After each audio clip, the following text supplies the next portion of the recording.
আসসালামু আলাইকুম। সবাই কেমন আছেন? আলহামদুলিল্লাহ ভালো আছি। যে কিছুদিন ভিডিও দিতে পারি নাই কেন আমার নানু মারা গেছে। তো আমরা বাড়িতে ছিলাম। আমার নানুর জন্য দোয়া করবেন। আর কাদের কাদের নানু বেঁচে আছে অবশ্যই কমেন্ট করবেন। আর অবশ্যই আমার ভিডিওটা শেয়ার করে দিবেন। যারা ফলো দেন নাই ইনশাল্লাহ ফলো দিবেন। তো আসলে নানু দাদির ভালোবাসা অমূল্যহীন। বেশি অবাক আমি আমার দাদিকে দেখি নাই, আমার নানুকে দেখছি আমি ছোট থেকে। আমার দাদিকে দেখি নাই কেন আমার দাদু এ দুনিয়াতে নেই, বেঁচে নেই। আমি আমার জন্মের আগে আমার দাদু মারা গেছে। জন্মের আগে না, মনে হয় আমি ছোট থাকতে আর কি, যখন ছোট তখন আমার দাদু মারা গেছে। আমার দাদি দাদাকে দেখি নাই, আমার নানুকে দেখছি।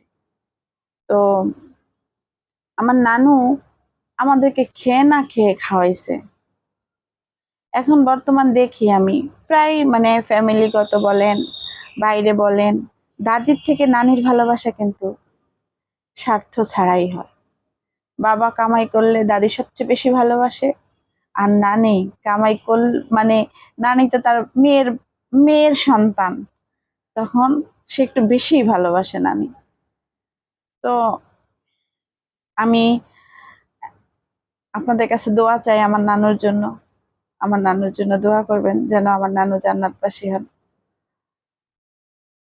আমিও দোয়া করি যাদের নানু বেঁচে আছেন তাদের নানু আল্লাহ যেন তাদের হায়াত দান করেন। আর যারা মারা গেছেন অবশ্যই আল্লাহ তাআলা তাদের জান্নাতবাসী করুক।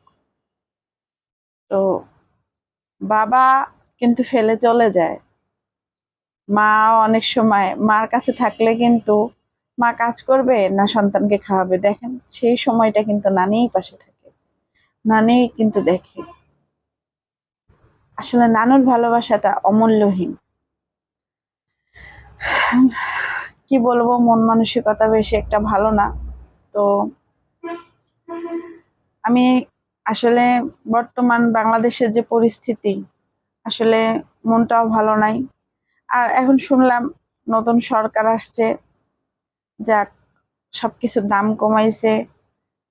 দেখা যাক সরকার কিভাবে মানুষকে আসলে সামনের দিকে আগায়, কিভাবে মানুষকে সাহায্য করে, কিভাবে সবকিছু প্রোটেক্ট করে, আসলে সেটাই দেখার বাকি আছে।